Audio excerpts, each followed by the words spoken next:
Last class attend नहीं कर पाया था। अच्छा, वीडियो देख ली थी आपने? यस सर, देख लिया था video. Okay okay okay okay.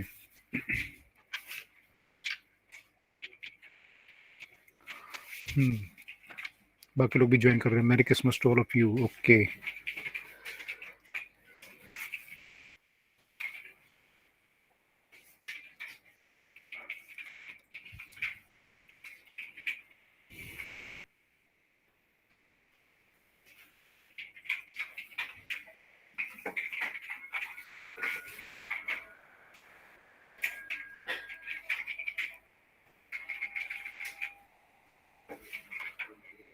इसमें एक्चुअली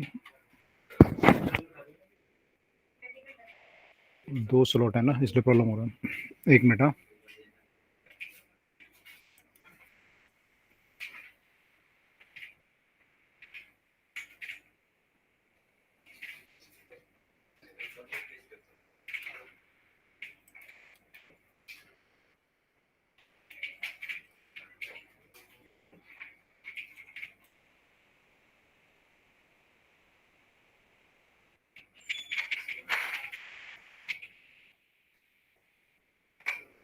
ओके। तो लास्ट क्लास में क्या क्या पढ़ लिया था हमने?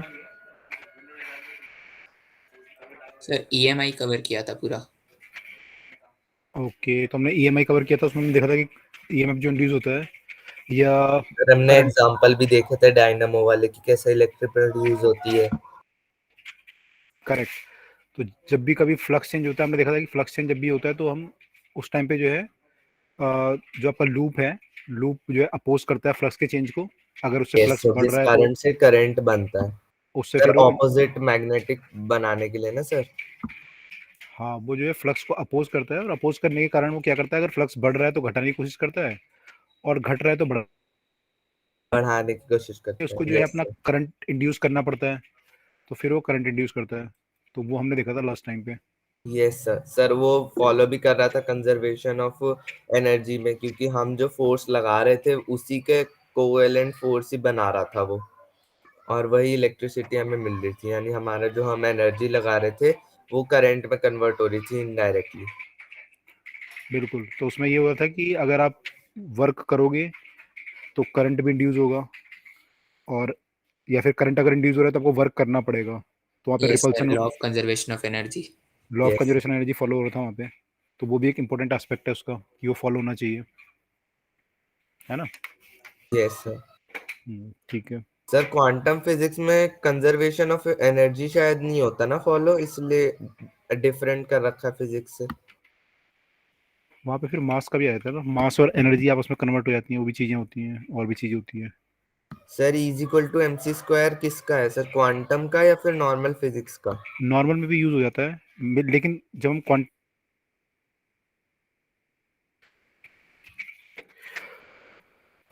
ओके।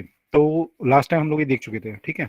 आज अब हमें देखना है राइट हैंड रूल, जो हमारा अभी सिलेबस में बाकी है यहाँ पे 10th क्लास। Yes sir.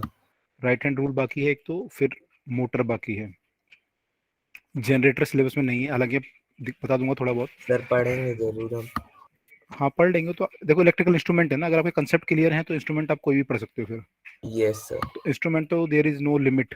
अगर आप देखोगे हायर क्लासेस में तो 50-50 इंस्ट्रूमेंट हैं अलग अलग टाइप के। सर लेकिन इन छोटे बेसिकली, छोटे से ही बनते हैं बड़े बड़े, छोटे छोटे कॉन्सेप्ट से। हाँ बिल्कुल, लेकिन बेसिकली वही होता है कि आपके कंसेप्ट क्लियर होने चाहिए कि राइट हैंड रूल कैसे लगेगा, लेफ्ट हैंड रूल कैसे लगेगा, फ्लक्स चेंज होगा तो क्या होगा, करंट फ्लो होगा तो रेजिस्टेंस में कैसे डिवाइड होगा। वो सब आपको क्लियर होना चाहिए, तो वहीं से सारी चीज़ें बनती है ये। तो हम लोग देख लेंगे मोटा मोटा। लेकिन अभी जो हमें देखना है, आज जो हम फोकस करेंगे बेसिकली, हम राइट हैंड रूल पे फोकस करेंगे, और ए सी डी सी के बारे में थोड़ा बहुत देखेंगे, बेसिक आपको पता भी है वैसे तो इस पे हम फोकस करेंगे आज। तो पहले हम लोग ए सी और डी सी देख लेते हैं, डी सी वर्सेज ए सी। तो डायरेक्ट करंट,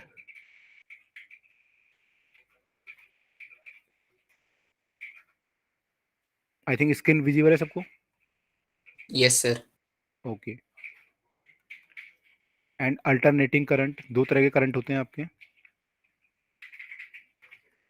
इसको एसी बोलते हैं।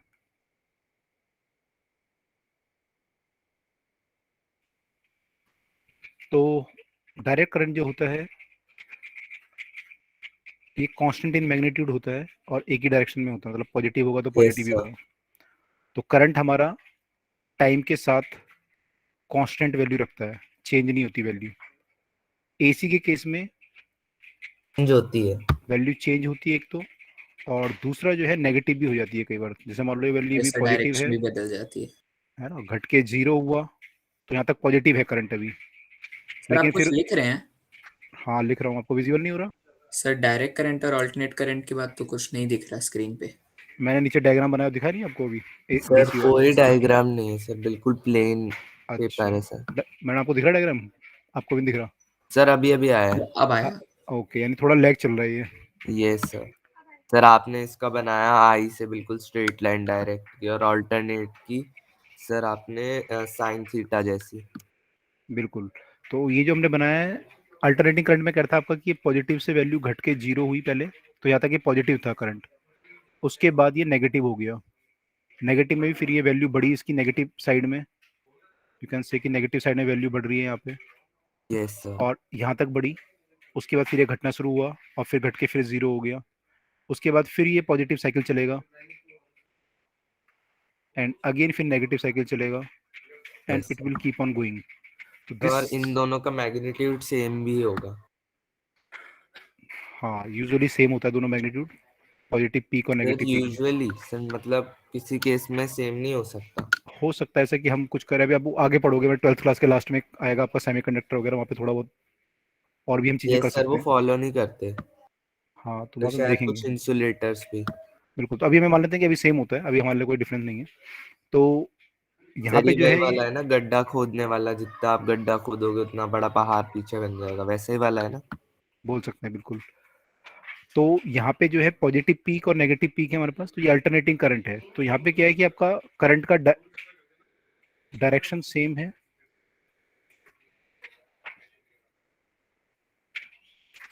सेम पॉजिटिव मतलब एक डायरेक्शन में फ्लो कर रहा है यस सर। करंट, लेकिन यहाँ पे करंट का डायरेक्शन चेंज हो रहा है।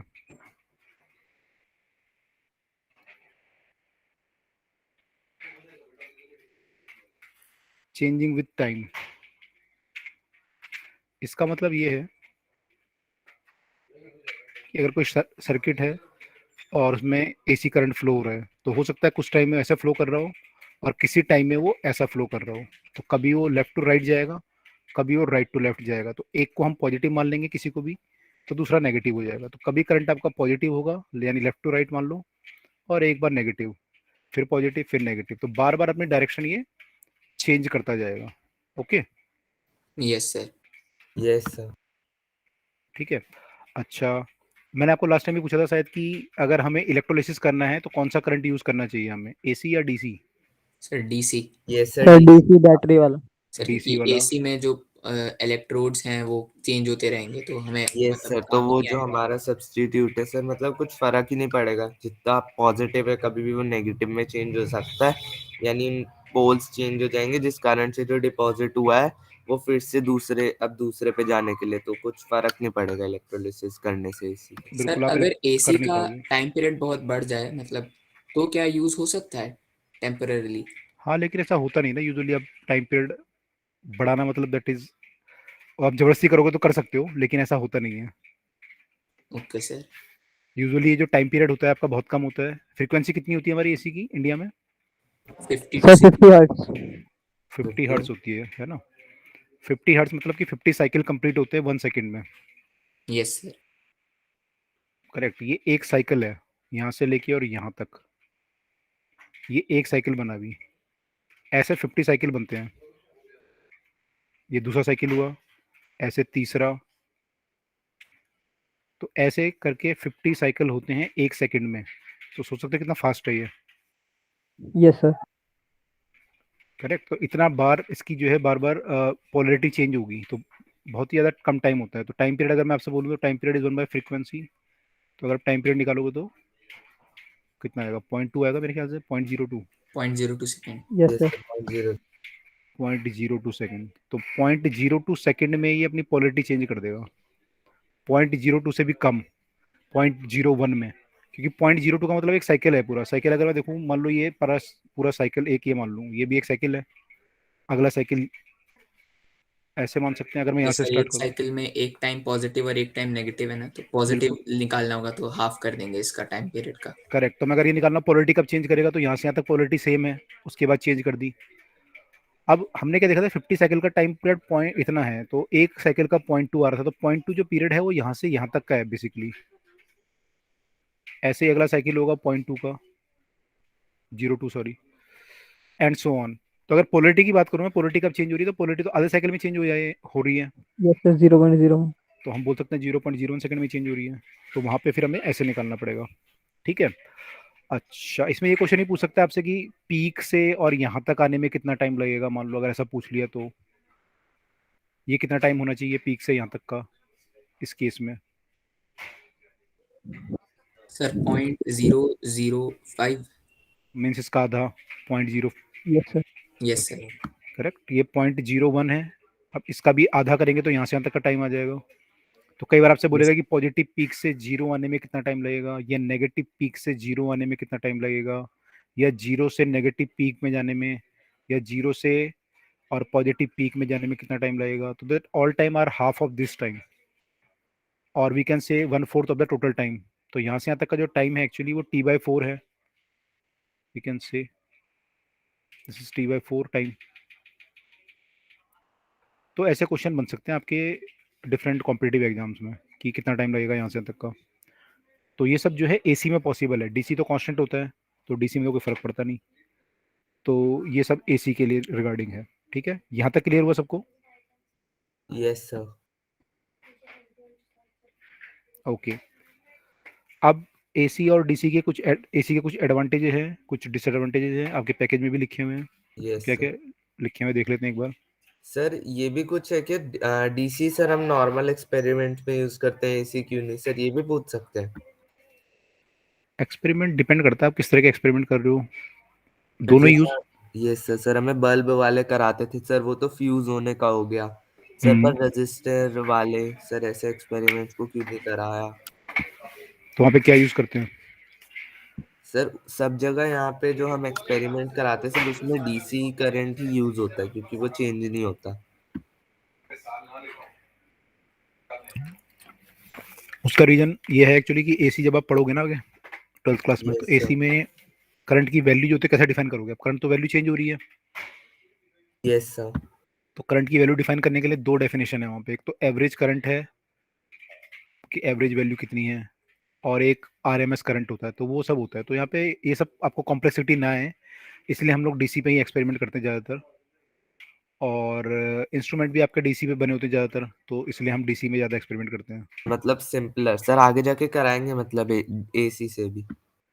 एसी के एक्सपेरिमेंट कुछ हैं आपके पास, लेकिन मैंने देखा है यूजुअली 12th क्लास तक ज़्यादा नहीं है, कॉलेज में कराए जाते हैं फिर एसी से रिलेटेड ज़्यादातर एक्सपेरिमेंट। Okay sir. सर क्योंकि अभी सिंपल चीजों पे एक्सपेरिमेंट, फिर आगे जाके कॉम्प्लेक्स। फिर आगे कॉम्प्लेक्स होगा, ओके सर। है ना। ओके। तो एडवांटेजेस क्या हैं एसी के ओवर डीसी?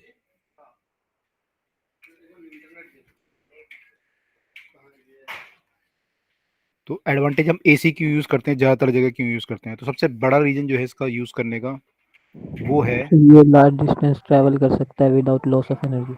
करेक्ट, इसमें लॉस ऑफ एनर्जी काफ़ी कम होता है, तो it can travel large distance, it can travel large distance with less energy loss. तो डीसी में एनर्जी लॉस ज़्यादा होता है, लेकिन एसी जो है कम एनर्जी लॉस में ज़्यादा डिस्टेंस ट्रेवल कर सकता है। ऐसा क्यों होता है वो आप जब एसी पढ़ोगे तो आपको क्लियर होगा कि ऐसा क्यों होता है। तो सबसे बड़ा रीजन तो यही है पहले तो। और और अगर हम रीजन देखें तो आप अगर आपको मान लो आपके पास एसी है तो आप इजीली उसे डीसी बना सकते हो, लेकिन डीसी से एसी नहीं बन सकता इजीली। तो अगर एसी है तो आप डीसी बना के डीसी इंस्ट्रूमेंट भी यूज़ कर सकते हो, और एसी तो आप पे है ही, तो एसी इंस्ट्रूमेंट भी यूज़ कर सकते हो। तो आप दोनों चीज़ें कर सकते हो, तो एसी को जब भी आपको रिक्वायर्ड हो आप डीसी में कन्वर्ट कर सकते हो। और उससे पहले एक और रीजन है कि जो पावर हाउस वगैरह में एसी वो बनाते हैं, इलेक्ट्रिसिटी वगैरह बनाते हैं, तो वो मेनली एसी एसी होती है। तो एसी जो होती है इट कैन बी प्रोड्यूस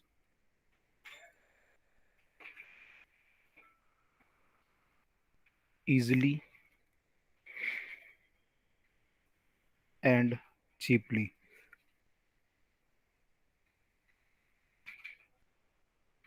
तो ये जो है इजीली प्रोड्यूस भी हो जाती है and it can be easily converted also.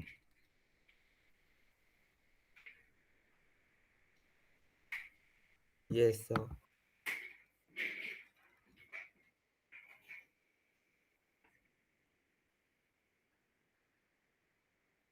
तो इसको हम इजीली जो है एसी से डीसी में कन्वर्ट कर सकते हैं. yes sir. उसके अलावा एसी की जो वोल्टेज होती है, करंट होती है, उसको आप घटाया बढ़ा सकते हो.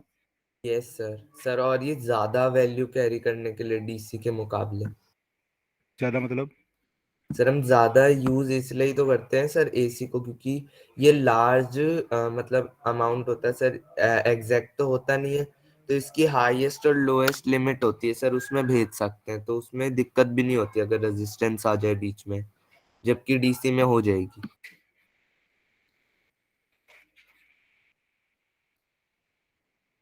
एसी जो वोल्टेज है, देखो मैं क्या बोल रहा था पॉइंट, अच्छा उस पर आते हैं. एसी वोल्टेज और करंट जो है कैन बी इंक्रीज्ड और डिक्रीज इजीली. कैसे करते हो आप, क्या इंस्ट्रूमेंट यूज करते हो इसको? Sir transformer.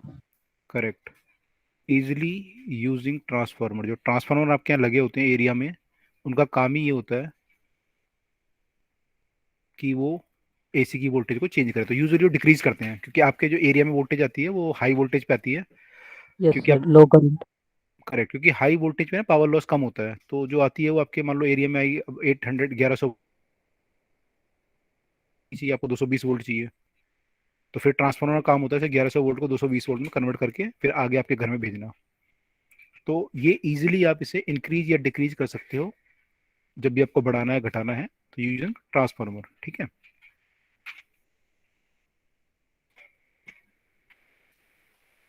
और एक और पॉइंट हम लोग अभी डिस्कस कर रहे थे कि इसके जो अप्लायंसेज हैं वो जो है ईजियर होते हैं ऑपरेट करने में.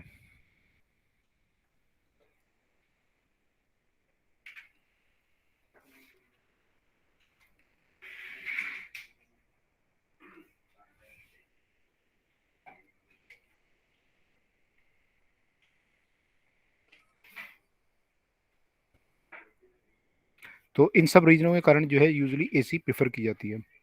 अब इसका डिसएडवांटेज क्या है या कई जगह पे प्रॉब्लम क्यों आती है?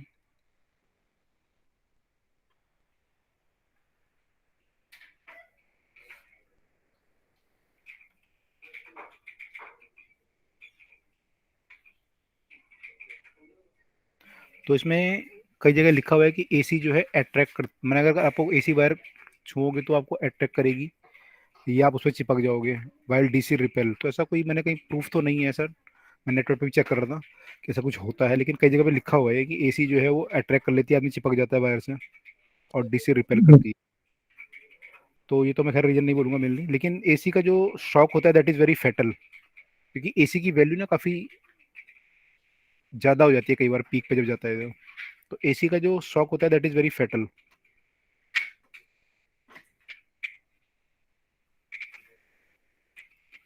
It gives heat shock. एक तो रीजन ये है.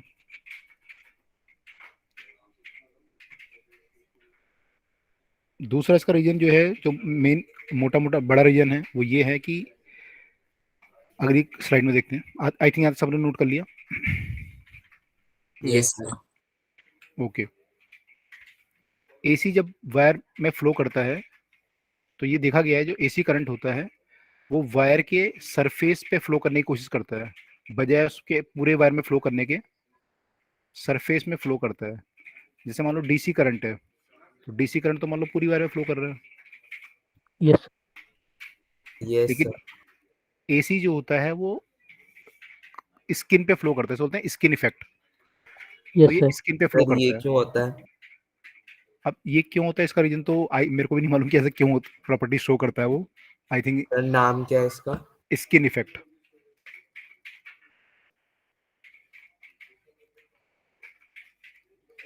AC tend to flow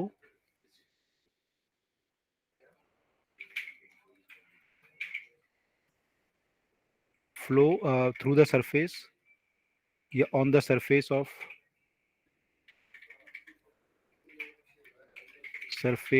the conducting wire। ठीक है, इससे प्रॉब्लम क्या होती है? इससे प्रॉब्लम ये होती है कि रेसिस्टेंस काफी ज्यादा बढ़ जाएगा क्योंकि एरिया कम हो गया। आपने पढ़ा है R equal to Yes, rho sir. L by A, है ना। अब मान लो पूरे एरिया में फ्लो कर रहा है तो एरिया ज्यादा है, लेकिन अगर मान लो थोड़े से एरिया में फ्लो कर रहा है तो एरिया कम हो गया। तो एरिया कम होगा तो रेजिस्टेंस बढ़ जाएगा, तो प्रॉब्लम होगी आपको। तो आपने देखा होगा जो एसी वायर होती हैं यूजुअली हम मोटी वायर लेने की बजाय स्टैंड में वायर लेते हैं। देखा आपने स्टैंड, ऐसे स्टैंड होते हैं वायर, यस सर, ऐसे तो करके वो लगे जो बड़ा सा बंडल सा बना हुआ होता है। बंडल सा बना होता है। तो कई सारी वायर ले लेते हैं ताकि स्किन इफेक्ट कम यस से कम हो। मतलब छोटी वायर होगी तो स्किन में फ्लो करेगा तो बीच में तो कमी जगह होगी इसकी, तो ज्यादातर करंट आपका सर, ज्यादा करंट फ्लो कर पाए सर एक तरह से। ज्यादा करंट फ्लो कर पाए, है सर ना, क्योंकि क्योंकि इन वायर्स में से क्योंकि स्किन इफेक्ट होता है तो सिर्फ स्किन से ही होगा। अगर मोटी वायर भी लेंगे तब भी स्किन इफेक्ट शो होगा, तो कम करंट फ्लो होगा। बिल्कुल। तो यहाँ पे क्या होगा, स्किन में काफी सारा करंट फ्लो कर सकता है। काफी सारी अगर वायर यस लोगे, सरफेस एरिया बढ़ जाएगा आपका, तो सरफेस यस एरिया बढ़ जाएगा तो काफी सारा करंट फ्लो करेगा। सर, तो और इससे एक दूसरे में अगर सर ये स्ट्रैंड में इसलिए रखते हैं ना कि करंट एक दूसरे में भी ट्रांसफर हो जाता है स्किन इफेक्ट के कारण, ये नहीं होता। नहीं, ऐसा कोई हमारा पर्पस नहीं होता कि हम सर एक फिर दूसरे में अलग अलग क्यों नहीं रख लेते?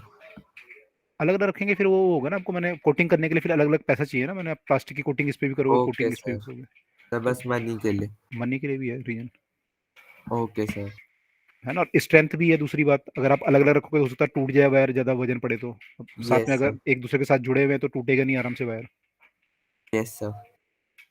तो वो रीजन है। सर इलेक्ट्रिक्यूटिंग के लिए कुछ होता है? क्या?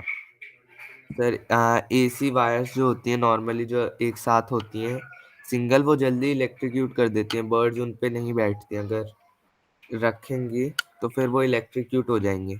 ऐसा कोई रीजन नहीं, ऐसा कोई रीजन तो नहीं होगा एक्चुअली। जो बर्ड बैठते हैं और बाकी चीजें होती है पोटेंशियल डिफरेंस के कारण होता है। तो yes sir. Potential sir difference वैसे तो अगर वो दो अगर एक पैर दूसरी वायर पे और एक दूसरी पे ऑपोजिट डायरेक्शन में, तब होता होगा। तब हो सकता है कि उसको पोटेंशियल डिफरेंस शॉक लग जाए एकदम से। लेकिन एक यस। वायर में रखेगा तो एक वायर में कितना डिफरेंस होगा? यहाँ से यहाँ तक हो सकता है 0.2 वोल्ट का डिफरेंस ही हो। Yes sir. तो ये स्किन इफेक्ट था। तो स्किन इफेक्ट के कारण क्या होता है कि वायर का जो एसी करंट होता है वो tend to flow on the surface of the conducting wire. इसके कारण क्या होता है, रेजिस्टेंस इंक्रीज हो जाता है हमारा, effective resistance.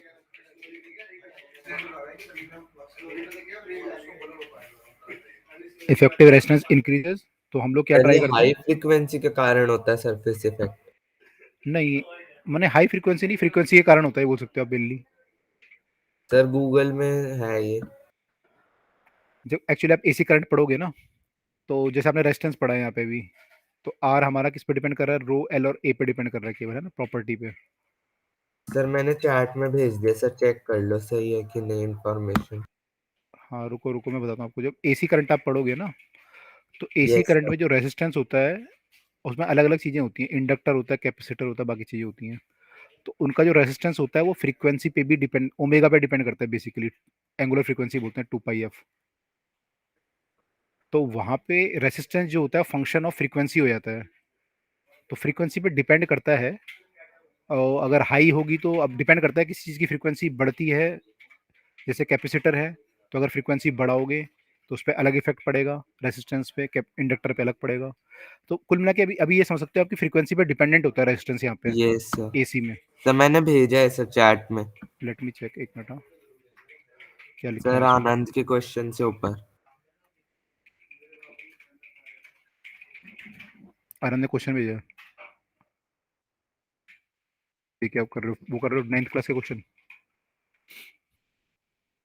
Skin effect cause the effective resistance of the conductor to increase higher frequency where the skin depth is smaller. Skin depth मतलब जो जितनी स्किन में फ्लो कर रहा है, yes thus sir. reducing the effective cross section area of the conductor. The skin effect due to the opposing eddy current induced by the changing magnetic field region from the alternating current. Sir हाँ, eddy current. Eddy current आपने जो पढ़ा था ना, induce current जो होता है last time जो ओके हम पढ़ सर। रहे थे, उसको एडी करंट बोलते हैं। तो अगर आपका फ्रीक्वेंसी बार बार चेंज हो रहा है, करंट अगर बार बार चेंज होगा, फ्लक्स भी चेंज होगा। फ्लक्स चेंज होगा तो यस फिर वो सर। इंड्यूस करंट प्रोड्यूस करेगा। Okay sir. तो ये सब है। तो इसका फ्रीक्वेंसी का जो इफेक्ट है ऑन द एसी रेसिस्टेंस, वो आप हायर क्लास में समझ पाओगे, अभी नहीं समझ पाओगे आप उसका फर्क क्या पड़ता है। सर ये कॉज बता दिया ना इसने, यही इसी कारण से तो होता है। हाँ ये तो उसने बताया है, लेकिन जो कह रहे हैं ना कि फ्रीक्वेंसी से फर्क पड़ता है उसमें, यस सर। तो फ्रीक्वेंसी से क्या फर्क पड़ता है सर रेसिस्टेंस वो पे, अलग सर्च करो। वो आप अलग से पढ़ोगे, अभी 12th क्लास में है वो। ठीक है, तो ये हमने पढ़ा, क्लियर। तो यहाँ तक हमने पढ़ा कि इसका डिसएडवांटेज क्या है। तो ये इसका डिसएडवांटेज थे, एडवांटेज थे मेनली हमने क्या क्या पढ़ लिया कि एसी जो है हाई शॉक देता है आपको, एसी जो होता है स्किन इफेक्ट शो करता है। उसके अलावा आपको पता है कि एसी जो है you can not use for certain things like electrolysis and other things, तो वहाँ पे आप एसी यूज नहीं कर सकते, है ना। तो AC can't be used for,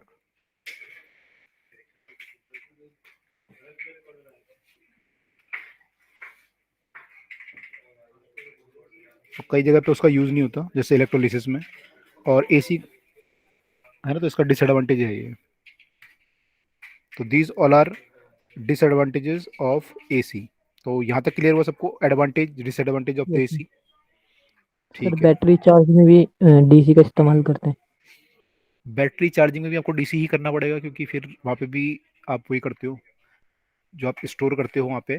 तो अगर पोलैरिटी मान लो बार बार चेंज होगी तो स्टोर कैसे करोगे फिर आप अपनी एनर्जी को। Yes sir. तो बैटरी चार्ज भी नहीं कर सकते आप उसको, है ना। तो सब जगह पे एसी ही यूज, डीसी यूज होता है। तो घर में भी आपने देखोगे आपका इन्वर्टर लगा होता है, तो इन्वर्टर में बैटरी चार्ज और डिस्चार्ज होती है। तो चार्ज होने के लिए आपको इन्वर्टर चाहिए होता है, मतलब जो एसी से डायरेक्ट चार्ज नहीं कर सकते आप अपनी बैटरी को, उसको पहले डीसी में इन्वर्टर कन्वर्ट करेगा, तब उसे फिर चार्ज करेगा। और जब लाइट चली जाएगी जिस टाइम पे, तो जो बैटरी चार्ज होगी वो डीसी देगी, डीसी को फिर वो एसी में कन्वर्ट भी करेगा। तो इन्वर्टर दोनों काम करेगा। जब वो चार्ज करेगा तो बाहर से जो एसी आ रही है उसको डीसी में कन्वर्ट करेगा और बैटरी को चार्ज करेगा। और जब लाइट चली जाएगी तो बैटरी में जो चार्ज, जो करंट आएगा वो डीसी की फॉर्म में आएगा, उसे वो एसी में कन्वर्ट करके आपके घर को सप्लाई करेगा। ठीक है, तो वहाँ पे दोनों काम होते हैं। तो ये जो है हमारे सारे ये थे। अब जो है हम लोग आते हैं राइट हैंड रूल पे। तो राइट हैंड थंब रूल देख लेते हैं क्या। Excuse me sir. Yes, sir बोलिए। जो आपने एसी और डीसी का ग्राफ बताया था सर, उसमें एक डाउट है। हम्म, सर जैसे हमने मतलब ये जो ग्राफ हम बना रहे हैं कि आई का with respect to time, sir ये एक हम वायर के लिए कह रहे हैं और वो वायर मतलब या तो एसी सर्किट में हो या डीसी में। हम्म, और सर इस ग्राफ का जो एरिया होगा आई इंटू टी, सर वो हमें चार्ज देगा। बिल्कुल। लेकिन सर यहाँ पे चार्ज जीरो क्यों नहीं आ रहा है? कहाँ पर, किस केस में? सर जैसे डीसी करंट में। डीसी करंट में जीरो नहीं आएगा, चार्ज फ्लो हो रहा है ना, उसका मतलब फ्लो तो होगा ही ना चार्ज। Yes sir. तो चार्ज फ्लो होगा मतलब कि चार्ज जीरो नहीं आना चाहिए, फिर जीरो क्यों आएगा? लेकिन सर हम ये भी तो कहते हैं कि जो करंट कैरिंग वायर होती है वो इलेक्ट्रिकली न्यूट्रल होती है।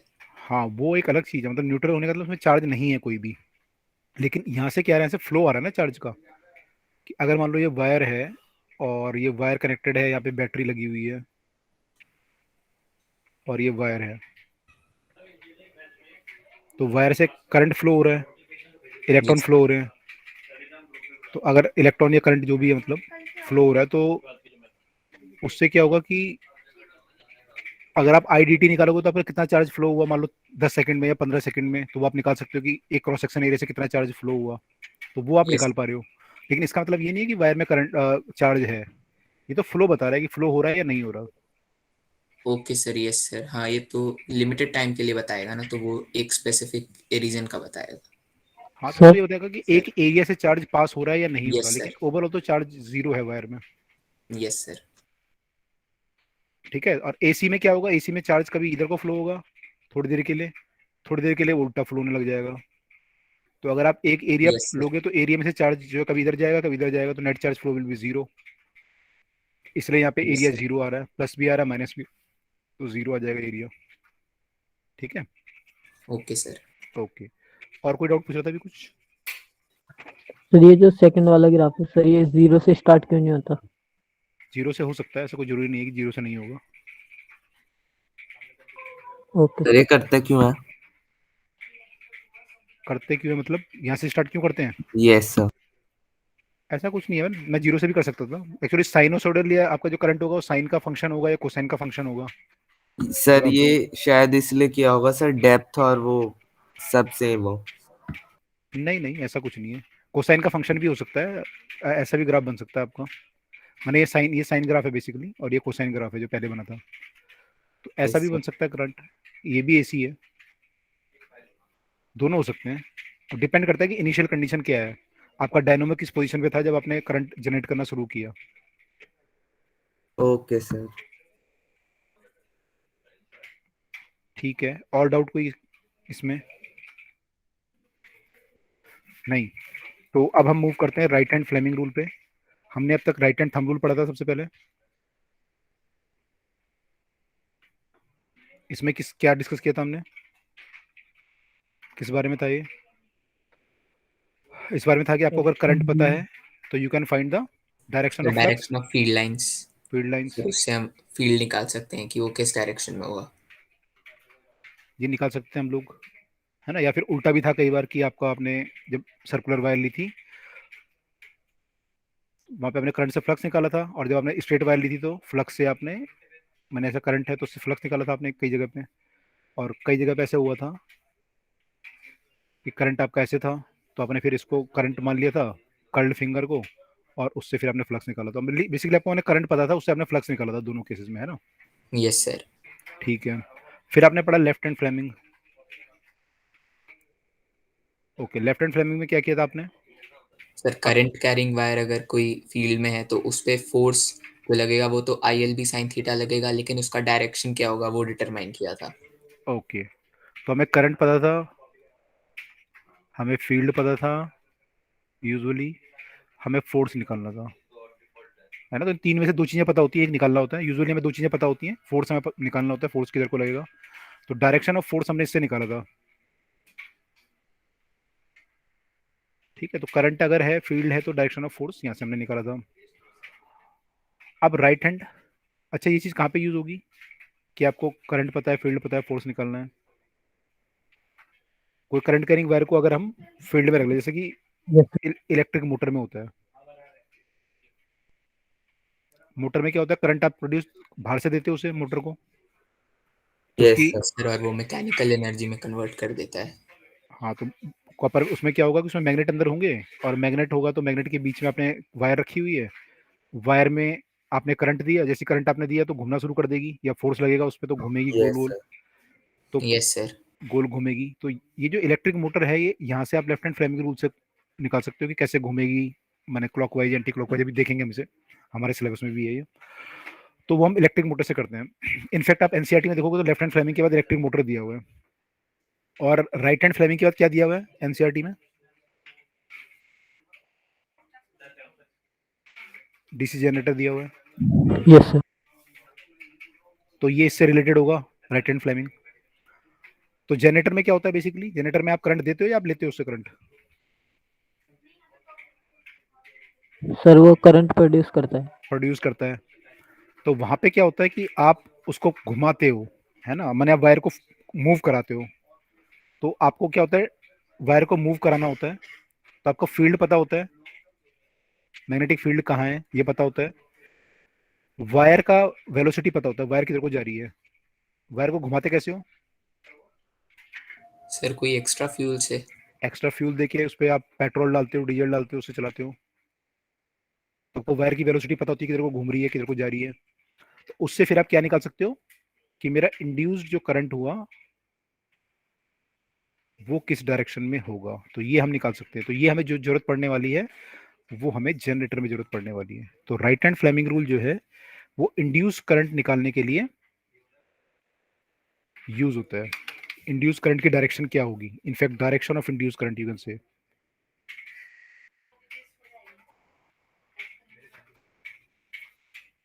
या इंड्यूस ईएमएफ भी बोलते हैं। अगर इंड्यूस ईएमएफ आपने निकाल लिया तो करंट भी निकाल लोगे। तो induce, direction of induce EMF और डायरेक्शन ऑफ इंड्यूस करंट निकालने के लिए we use the right hand Fleming rule. ठीक है, ये क्लियर हुआ सबको डिफरेंस अब तीनों रूल में जो हमने पढ़े अभी तक? Yes yes sir. Sir. Okay. अब राइट हैंड फ्लेमिंग कोई बताएगा कि राइट हैंड में तीन उंगलियां जो होती है, फोर फिंगर, मिडिल फिंगर और थंब, राइट हैंड का वो क्या क्या रिप्रेजेंट करता है?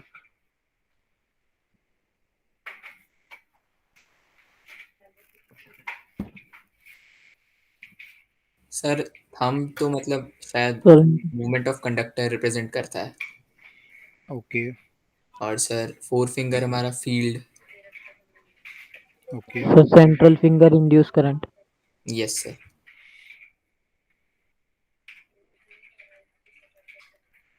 देखो दोनों में सेम ही है लगभग, अगर आप लेफ्ट हैंड फ्लेमिंग देखेंगे यस सर। और right hand Fleming. Left hand में सेंट्रल फिंगर क्या रिप्रेजेंट कर रहा था? Current. Yes sir. Yes sir. Forefinger क्या कर रहा था? Magnetic field. Field. Magnetic field. और thumb? Force. Sir force. Force. ठीक है, अब यहाँ पे क्या होगा? राइट हैंड में जो सेंट्रल फिंगर होगा वो क्या रिप्रेजेंट करेगा? Induce current. तो या करंट की जगह इंड्यूस करंट हो जाएगा। Yes sir. फोर हमसे फिंगर ऐसे फिर तो नहीं लिखवाएंगे ना, फोर फिंगर कौन सा रिप्रेजेंट करती है?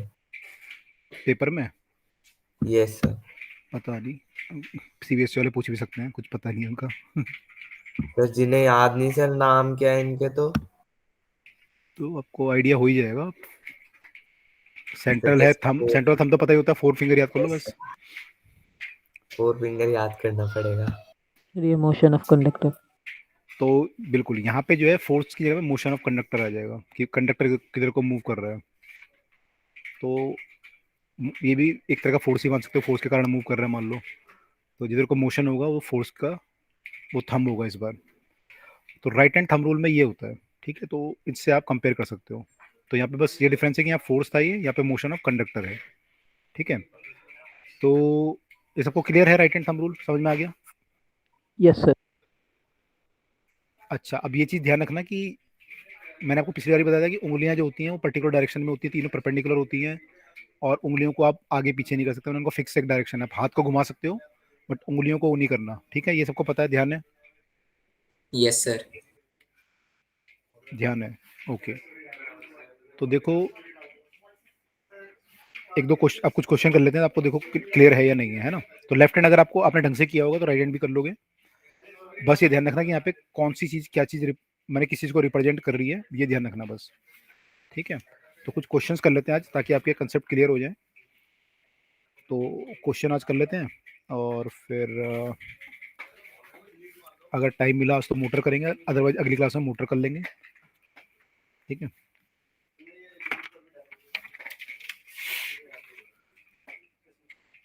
तो मैं क्वेश्चन निकाल लेता हूँ यहाँ पे। यहाँ तक किसी को डाउट है कोई तो बताओ। लेफ्ट हैंड सबने ध्यान से किया होगा जिन्होंने, उनको तो डाउट नहीं होगा मोस्ट प्रॉब्ली। Yes sir.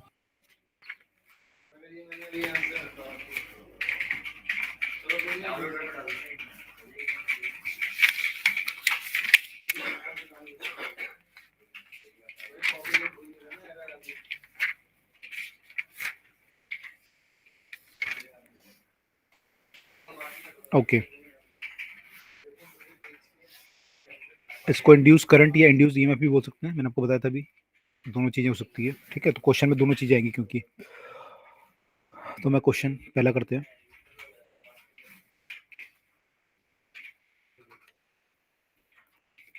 पहला क्वेश्चन है, a conducting wire is dropped along east west direction. मैंने वायर को हमने ईस्ट टू वेस्ट रखा हुआ है, उसको ड्रॉप कर दिया। देन ईएमएफ किधर को इंड्यूस होगा, होगा या नहीं होगा, और होगा तो किधर को होगा। पहला है नो ईएमएफ विल इंड्यूस।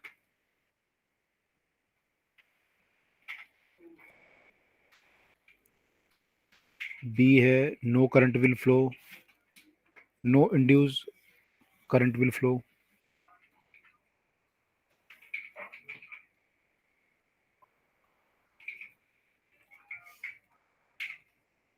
सी है induce current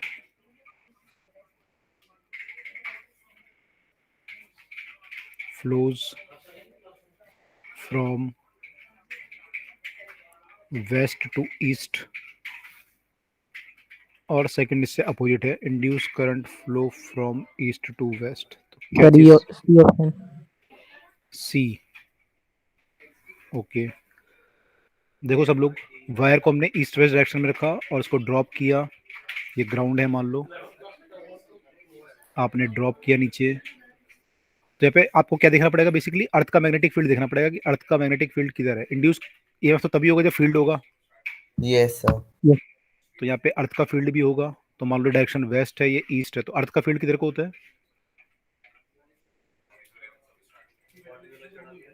south to north. South की तरफ। साउथ से नॉर्थ होता है ना अर्थ का field. Yes sir.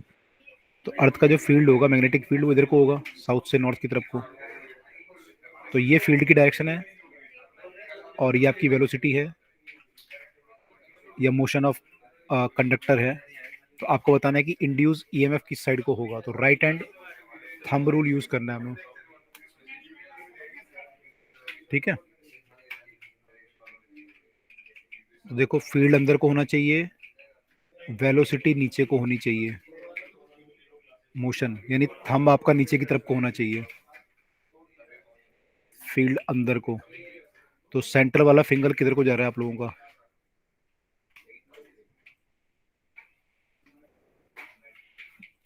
Right hand करना यूज, लेफ्ट मत करना।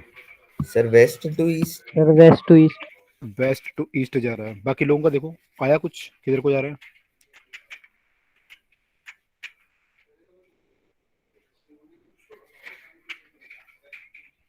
वेस्ट टू ईस्ट जा रहा है बाकी लोगों का। Right hand thumb, right hand अगर देखेंगे हम तो सेंटर वाला फिंगर, थंब आपका yes motion of sir. Current है। थंब को नीचे करने के लिए आपको हाथ को घुमाना पड़ेगा, थंब को नीचे लाना पड़ेगा। थंब और को नीचे के लिए और fore yes sir, finger west to east. South to four north. Finger को अपने से अवे करना पड़ेगा। तो यस आपका सर, साउथ टू नॉर्थ और साउथ फिर टू वो नॉर्थ। आएगा वेस्ट टू ईस्ट। तो आपका जो सेंट्रल फिंगर होगा वो वेस्ट टू ईस्ट जा रहा होगा। देखो सब लोग कर पा रहे हैं, देख पा रहे हैं? आ रहा है answer? Yes sir. Yes sir. तो इसका आंसर होगा वेस्ट टू ईस्ट। तो उसमें एक इंड्यूस ईएमएफ प्रोड्यूस हो जाएगा जो कि करंट यहाँ पे फ्लो कराएगा, थोड़ी देर के लिए फ्लो करेगा बस। उसके बाद यहाँ पे यस प्लस सर। चार्ज आ जाएगा तो फिर वो और फ्लो होने से रोकेगा। तो थोड़ी देर के लिए यहाँ पे इंड्यूस ईएमएफ प्रोड्यूस हो जाएगा और वो करंट को फ्लो करा देगा, ठीक है।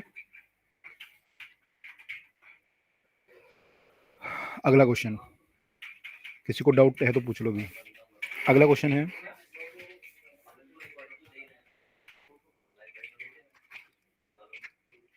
a conducting wire is moving towards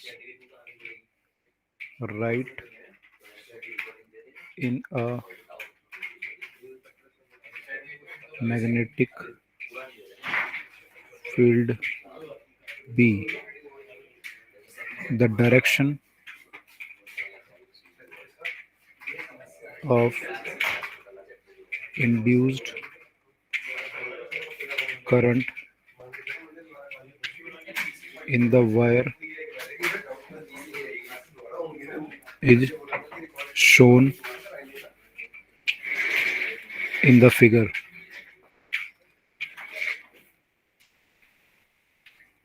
The direction of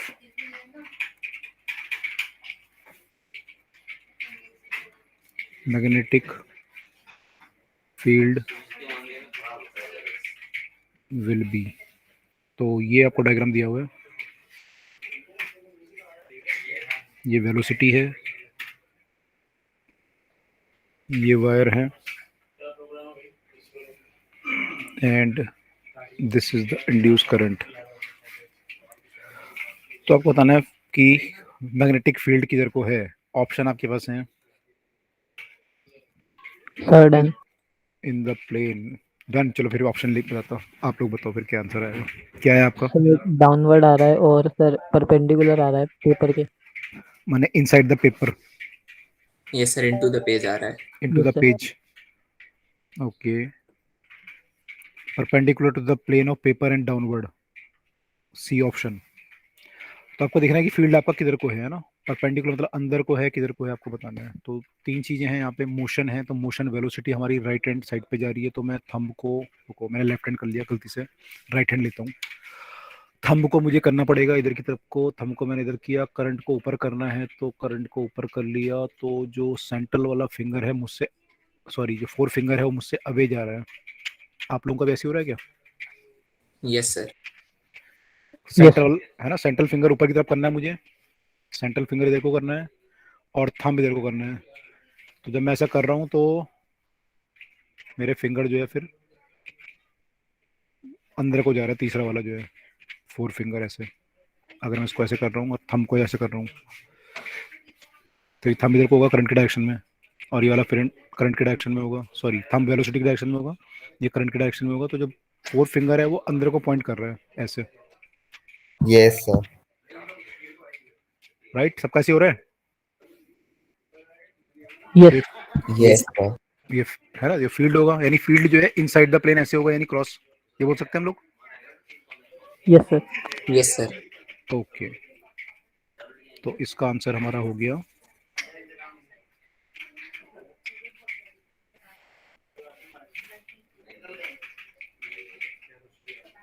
perpendicular to the plane. C answer था ये, perpendicular to the plane of paper, plane of paper and downwards, and downwards.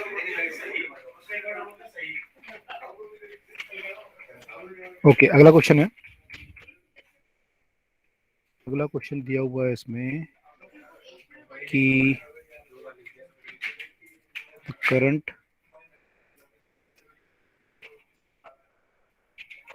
carrying wire and the rod AB are in the same plane. The rod moves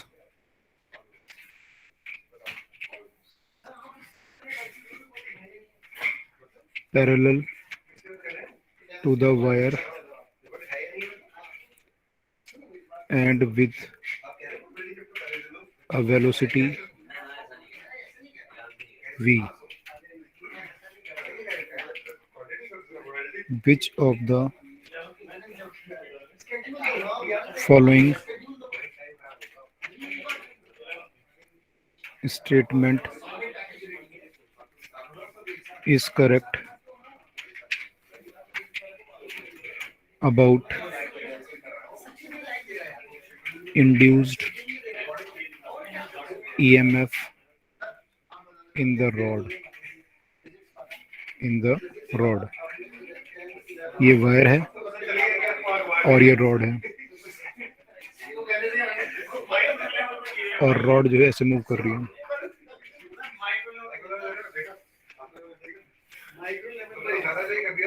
पहला है हमारा and A will be at lower potential as compared to B, as compared to B. B option है, A and B are on the same potential.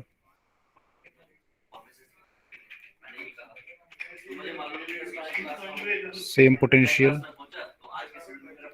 C है, there is no induced EMF. तो B और C तो बेकार ही है। No induced EMF.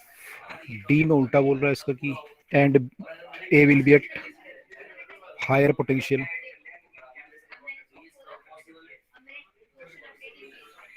Will be at higher potential. तो क्या सही है इसमें से, करेक्ट बताना है आपको।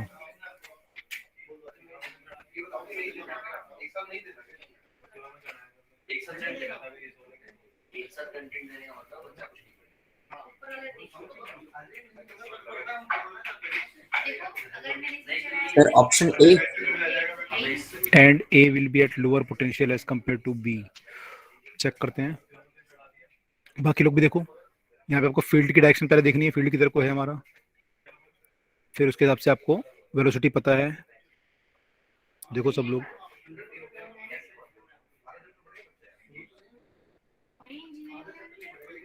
Sir option D. डी हो सकता है। सर डी लग रहा है। डी लग रहा है। जो फील्ड होगा वो ऐसे होगा इसके अबाउट, अगर आप फील्ड लोगे तो, यानी इसका फील्ड यहाँ क्रॉस यस सर, होगा। यस सर, क्रॉस होगा। तो यस यहाँ पे सर। क्रॉस फील्ड है, तो field is inward, velocity is this side, तो इंड्यूस ईएमएफ किधर को होगा? सर तो मेरा B2A होगा ना? नहीं, थंब जो है हमारा आया है लेफ्ट टू राइट। अगर मैं राइट हैंड थंब रूल लगा रहा हूँ तो थंब मेरा लेफ्ट, मैंने मेरे से लेफ्ट से राइट जा रहा है, और फील्ड मुझे अंदर करना है, यानी कि मुझे 4 फिंगर को अंदर को रखना है।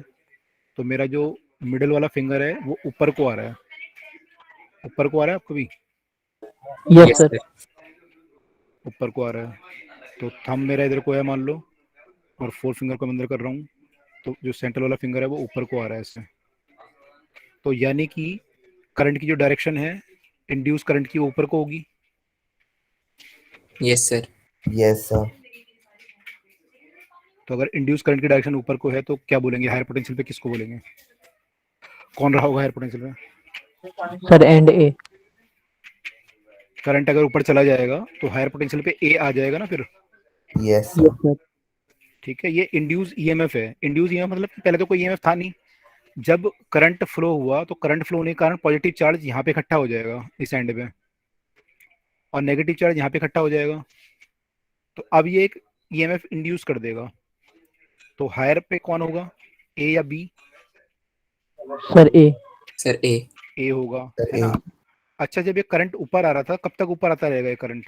जब तक कि ये जो होगा ना, ये रिपेल करने लगेगा बाकी चार्ज को जब। Yes sir. तो फिर क्या एक होगा, तरह से इक्वल ना हो जाए जब तक या ये ज्यादा ना हो जाए। दोनों फोर्स इक्वल ना हो जाए। एक फोर्स से लग रहा है क्योंकि जब आप वायर को मूव करा रहे हो तो मैग्नेटिक फील्ड के कारण एक फोर्स लग रहा है, चार्ज पे ऊपर मूव करा रहा है उसको, और एक जो है ये वाला फोर्स इकट्ठा जो जहाँ चार्ज इकट्ठे हो जाएंगे तो उसके कारण फोर्स लगने लगेगा, रिपेलिंग फोर्स, वो इसको नीचे को मूव कराएगा। जब दोनों फोर्स बैलेंस आपस में हो जाएंगे तो क्या हो जाएगा, फिर चार्ज फ्लो रुक जाएगा, फिर चार्ज फ्लो नहीं करेगा। तो जब आप वायर को मूव कराओगे तो शुरू में तो चार्ज फ्लो करेगा और प्लस चार्ज ऊपर चला जाएगा, माइनस नीचे आ जाएगा, लेकिन उसके बाद फिर धीरे धीरे क्या होगा, करंट का फ्लो रुक जाएगा। तो जब ये रुकेगा तो ऊपर वाले पे प्लस चार्ज होगा, नीचे वाले पे माइनस चार्ज। तो हायर पोटेंशियल पे कौन होगा फिर? हायर सर पे ए। कौन आया? सर ए होगा। ए हुआ, तो इसका आंसर आना चाहिए सर डी। डी। डी दिया हुआ इसका आंसर। क्लियर हुआ सबको? Yes sir. Yes sir. ठीक है, तो आई थिंक सबको क्लियर हो गया होगा इंड्यूस ईएमएफ। तो यहाँ पे बच्चे कंफ्यूज इसलिए होते हैं, बच्चे सोचते हैं कि करंट अगर ऐसे फ्लो कर रहा है तो बैटरी ऐसे होगी कोई, कि ऐसे प्लस वाली, ऐसे माइनस वाली, ऐसे बैटरी, है ना? तो वो तो बैटरी बाद में बनेगी, मतलब जब बाद में आप प्लस चार्ज यहाँ पे आ जाएगा और माइनस यहाँ पे आ जाएगा तब बैटरी बनेगी फाइनली। अभी तो ठीक है, अभी आप एक्चुअली कोई बच्चे सोचते हैं कि करंट अगर यहाँ से फ्लो कर रहा है तो ये हायर पोटेंशियल पे होगा और ये लोअर पे होगा, ये करंट ऐसे से ये फ्लो सर कर यही रहा है। सोचा था कि मतलब चार्ज तो हायर से लोअर फ्लो करता हायर है। से लोअर फ्लो करता है ना, लेकिन यहाँ पे जो चार्ज फ्लो हो रहा है पोटेंशियल डिफरेंस के कारण नहीं हो रहा, वो जो मैग्नेटिक फील्ड के कारण जो फोर्स लग रहा है उसके कारण मूव कर रहा है। जब वो मूव कर जाएगा उसके बाद पोटेंशियल डिफरेंस यहाँ पे क्रिएट होगा, है ना? Okay sir. इसीलिए इसको क्या बोलते हैं, इंड्यूस ईएमएफ। ठीक है, तो दिस इज द थिंग। अभी अगला क्वेश्चन करते हैं, तो एक दो क्वेश्चन और करेंगे तो और क्लियर हो जाएगा। इसके बाद नेक्स्ट क्वेश्चन हमारा है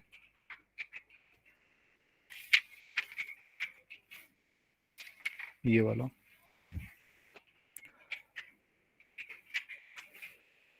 अच्छा, एक चीज और है, मान लो जैसे वायर ऐसी थी और ये ऐसे वेलोसिटी ये है, तो इसका इसमें क्या होगा, आपका जो बी है वो बी मान लो नीचे को है, तो यहाँ पे जो है इंड्यूस ईएमएफ होगा, यस सर। है ना? लेकिन मान लो अगर ऐसा होता कि ये वेलोसिटी इधर को होती, तो in this case there would be no induced EMF because velocity is parallel to the length. तो यस अगर सर, उसका परपेंडिकुलर कंपोनेंट 0 आ रहा है। परपेंडिकुलर कंपोनेंट 0 आ जाएगा तो यहाँ पे कोई इंड्यूस ईएमएफ नहीं होगा। This implies no induce EMF.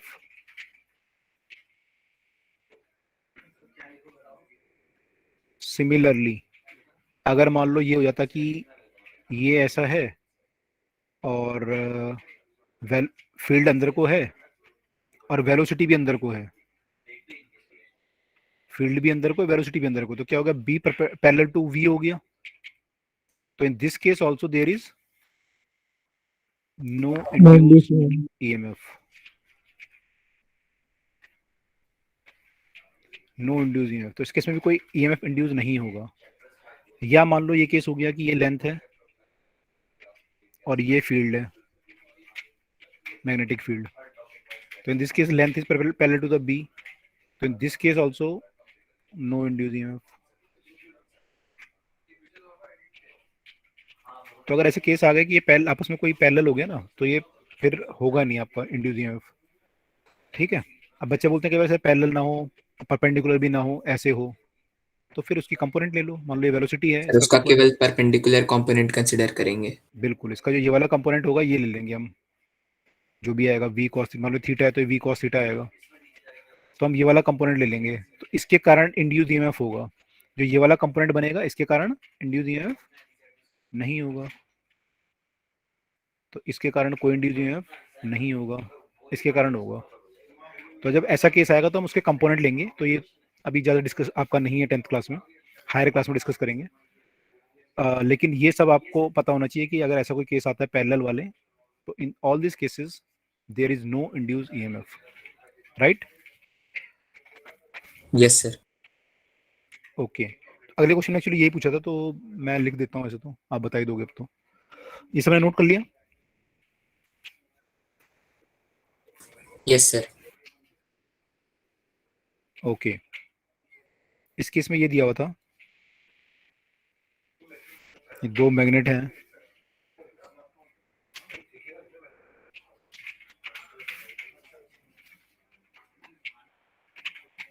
ये नॉर्थ पोल है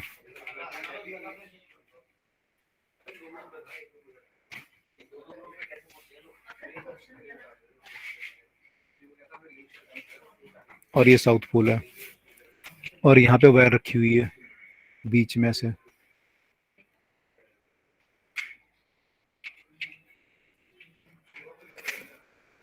अब इसमें 3 डायरेक्शन दे रखी हैं, 3-4 डायरेक्शन, और ये कह रहे हैं कौन सी डायरेक्शन में ईएमएफ इंड्यूस होगा।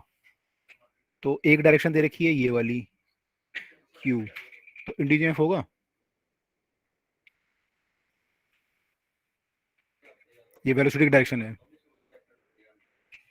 नो सर, नहीं होगा। वी और बी पैरेलल होगा इस केस में। नहीं होगा। बाकी लोग नहीं होगा पक्का? बाकी लोग भी यही बोल रहे हैं? ठीक है। In which case of movement induce EMF will be there, तो इसमें नहीं होगा। ठीक है। दूसरा केस दे रखा था ये वाला, इसमें सर इसमें भी नहीं होगा। इसमें भी नहीं होगा। इसमें भी नहीं हो। ठीक है। तीसरा केस दे रखा है ये वाला,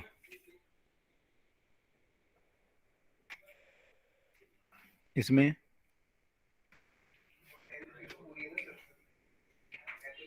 सर इसमें भी नहीं हो। नहीं होगा ना। लेंथ और यस सर, नहीं होगा। लेंथ और वेलोसिटी पैरेलल नहीं होगा यस इस सर। केस में। चौथा केस दे रखा है ये वाला,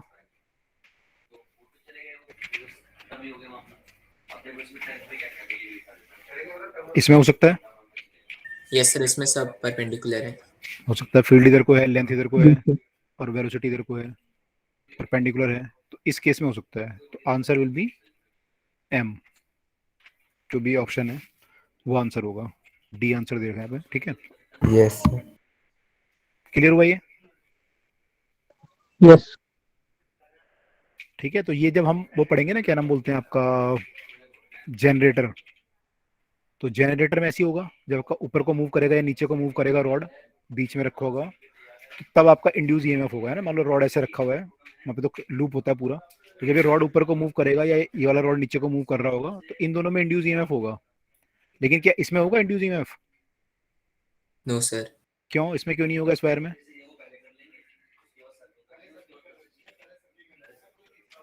क्योंकि इस वायर का लेंथ और मैग्नेटिक फील्ड मैग्नेटिक फील्ड के पैरेलल है। पैरेलल में है, तो इसमें कोई इंड्यूस ईएमएफ नहीं होगा।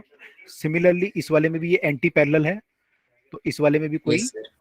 इंड्यूस ईएमएफ नहीं होगा, है ना। तो इन दोनों केस में कोई इंड्यूस ईएमएफ नहीं होगा, केवल जो इंड्यूस ईएमएफ आएगा वो यहाँ पे आएगा और यहाँ पे आएगा। क्लियर हुई ये बात? यस। Yes sir. ठीक है, तो ये चीज हम मोटर में देखेंगे, सॉरी जनरेटर में देखेंगे, और सिमिलर चीजें मोटर में भी होंगी, तो वहाँ पे थोड़ा ध्यान रखेंगे। वहाँ पे फोर्स के टर्म में होगा, किस पे फोर्स लगेगा, किस पे फोर्स नहीं लगेगा, तो वो चीज वहाँ पे ध्यान रखनी है। Yes sir. राइट, चलो अगला क्वेश्चन देखते हैं अब। अगला क्वेश्चन कौन सा है? डी के बाद ई। ई है क्वेश्चन नंबर 10। क्वेश्चन नंबर 10 ये है।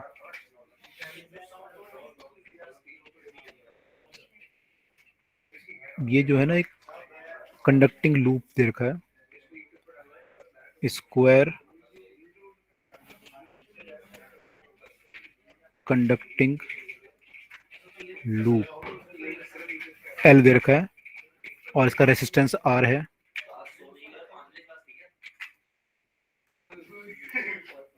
Moves in a plane with uniform velocity v perpendicular to one of the side. इसका डायग्राम भी दे रखा है, मैं आपको डायग्राम दिखाता हूँ सीधा ही।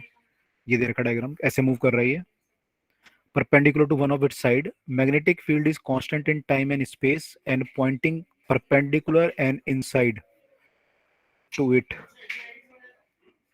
तो induce EMF in the loop will be, ये आपका मैग्नेटिक फील्ड दे रखा है। तो ये कह रहे हैं कि इंड्यूस ईएमएफ लूप में कितना इंड्यूस होगा, तो क्या लगता है आप लोगों को?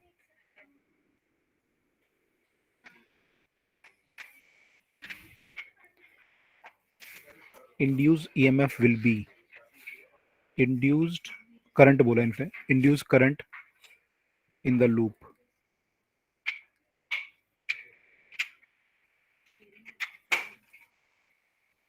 Will be. ठीक है, इसमें ऑप्शन ऐसे दे रखे हैं, BLV by R clockwise, BLV by R anti-clockwise,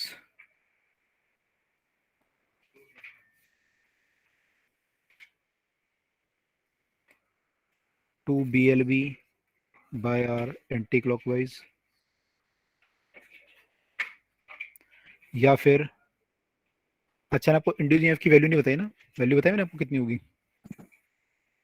BLV होती है जब कोई मूव करता है ना रोड, मैं सब पहले बताया था आपको। तो इस केस में आपको बताना है कि कितना इंड्यूस करंट होगा।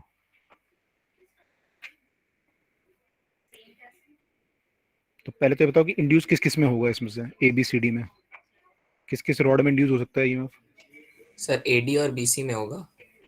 AD में हो सकता है और BC में, इन दोनों में तो होगा नहीं, वेलोसिटी पैरेलल हो जाएंगी। सर वहाँ पे पैरेलल है। Yes sir.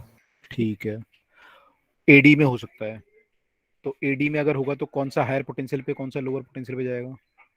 Sir A higher पे D लोअर। D lower. अभी तो मैंने निकाला नहीं, मैं तो निकाल लूँ पहले। थंब यहाँ पे है, थंब को कर लेता हूँ राइट की तरफ को, फील्ड को अंदर, तो ऊपर। अच्छा, पहले भी हमने क्वेश्चन किया था, वही वाला आ गया। तो ये हायर हो गया और ये लोअर हो गया। BC में sir B higher C lower. B higher C lower. ठीक है, ये सबको क्लियर है इतना? AD और BC में ही इंड्यूस होगा ई में, पहली बात तो ये सबको क्लियर है। दूसरी बात क्लियर है, और दूसरी बात जो A होगा और B होगा वो हायर पोटेंशियल पे होंगे एज कम्पेयर टू D और C के। ये दोनों बातें सबको क्लियर है, किसी को डाउट है?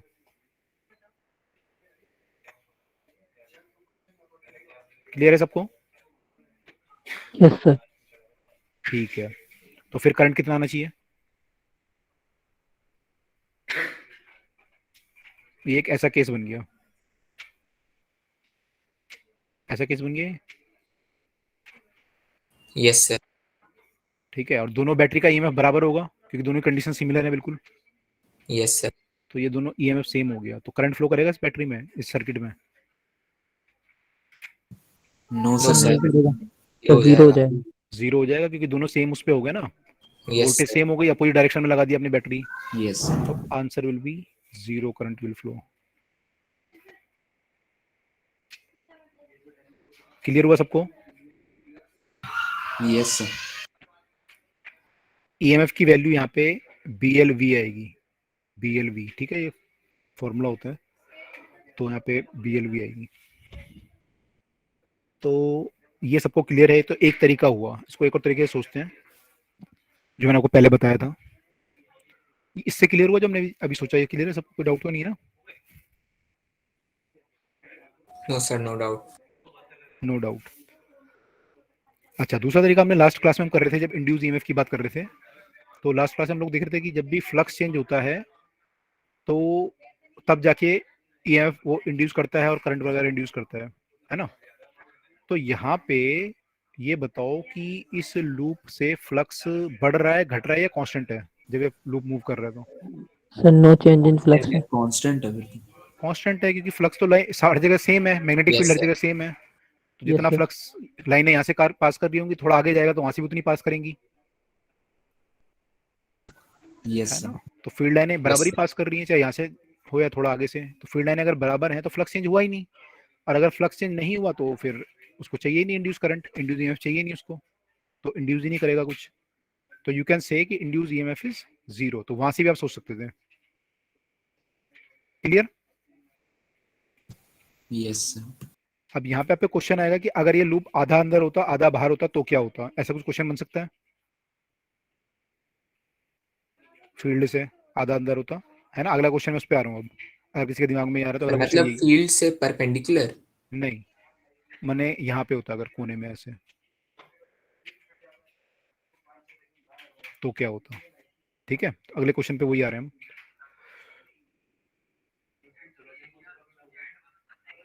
ये क्लियर है यहाँ तक सबको? Yes sir.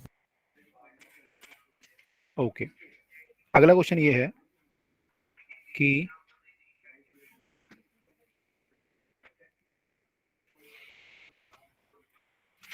टाइम तो नहीं हुआ, मैंने टाइम नहीं देखा घड़ी में। अच्छा, अभी तो है टाइम। सर अभी 15 मिनट है करीब करीब। अच्छा अच्छा, ओके। वही था, मैं ध्यान नहीं रहा ना, कई बार ऐसा होता है, एक दिन में पढ़ाते पढ़ाते 8 बज गया, मैंने वो 7:30 की क्लास थी, 8 बज गया, बच्चे कह रहे सर 8 बज गया। मैंने कहा कि सर देखिए कितने अच्छे से पढ़ाते हैं सर, उन्हें पता ही नहीं चला 7:30 से 8। अच्छा, नहीं बच्चों को तो पता चला होगा ना, मुझे नहीं चला होगा, बच्चे बोलते नहीं है ना, वो सर तो वो देख रहे उनकी होंगे गलती, आप। आपने पढ़ा दिया, अच्छी बात है। अच्छा, वो तो सोच रहे होंगे अब खत्म होगा, अब खत्म होगा। कुछ बच्चे होंगे जो पढ़ रहे होंगे, बाकी तो देख रहे होंगे अरे खत्म हो, फटाफट फटाफट खत्म हो नहीं रहा खत्म। चलो, तो इम्पोर्टेंट टॉपिक, इंटरेस्टिंग टॉपिक है ना कि आपको। और ये जो क्वेश्चन मैं आपको करा रहा हूँ एक्चुअली, ये जो पहले आपने इससे पहले जो क्वेश्चन किया है जेई का क्वेश्चन है, आईआईटी जेई में आया था बहुत पहले, उसके बाद मेडिकल वगैरह में आया कई जगह पे। तो आपके ओके 12th सर। क्लास तक के कंसेप्ट क्लियर हो रहे होंगे यहाँ पे, और कोई टफ नहीं है, मैंने आपकी क्लास में आप समझ सकते हो अगर थोड़ा सा दिमाग लगाओगे तो। सर जो आपने इंड्यूस्ड करंट की वैल्यू बताई थी सर, वो बीएलवी थी, वहां पे एल लेंथ साइड थी ना मतलब। BLV मतलब field into length into velocity, वो इंड्यूस ईएमएफ है। ओके करंट अगर सर। आपको निकालना हो तो रेजिस्टेंस वगैरह से डिवाइड करना पड़ेगा। हाँ yes sir, okay sir. A conducting square loop of length L, resistance R, moves in a plane with uniform velocity V perpendicular to one of its side. Same question है. A magnetic induction B constant in time and space, pointing perpendicular and into the plane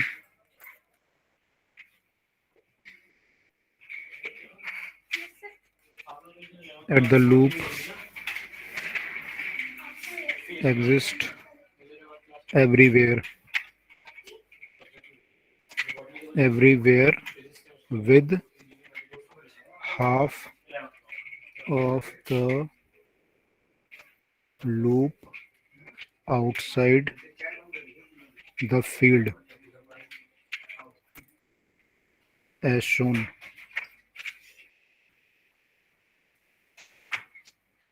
Induced मैं current, इसने तो EMF पूछा, मैं induce current पूछ लेता हूँ। Induce current will be, तो in this case induce EMF will B how much? Same case है, बस फर्क ये है कि अब आधे ही लूप तक फील्ड है इसके लेफ्ट में,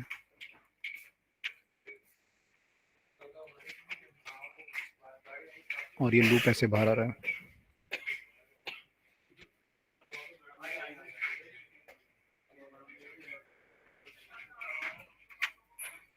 यस, अब की बार क्या होगा? अब की बार किस किस साइड में प्रोड्यूस होगा? मान लो ये ए बी सी डी है, तो कहाँ कहाँ पे इंड्यूस ईएमएफ होगा? इन दोनों में तो होगा नहीं, ये तो पक्का है। अब बी सी और ए डी दोनों में होगा, किसी पर्टिकुलर में होगा?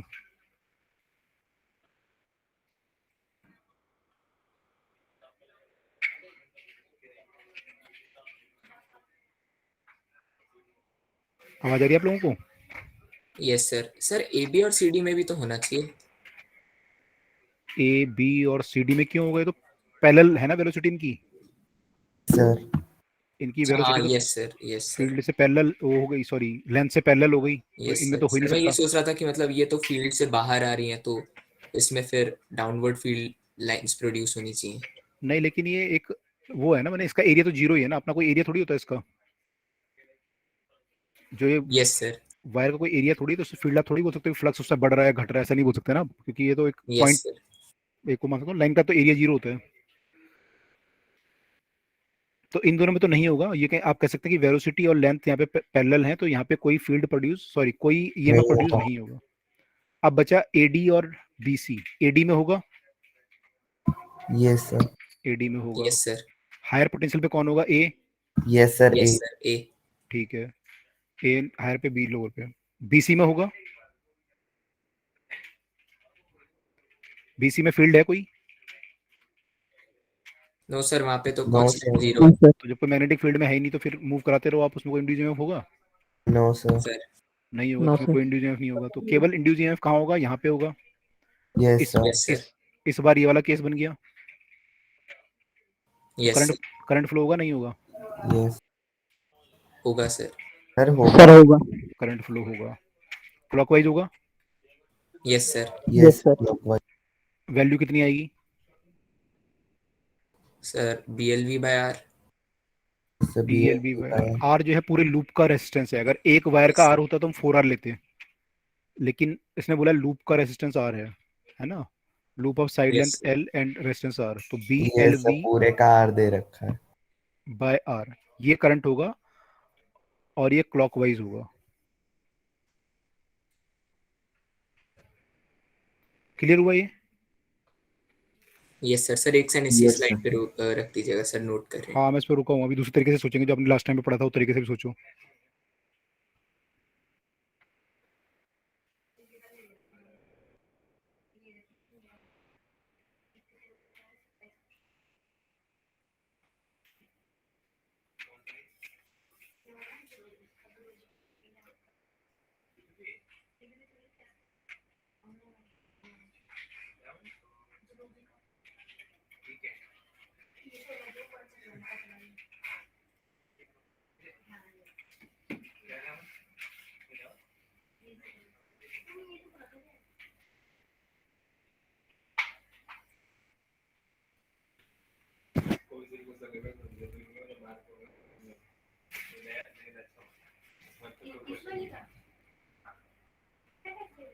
डन।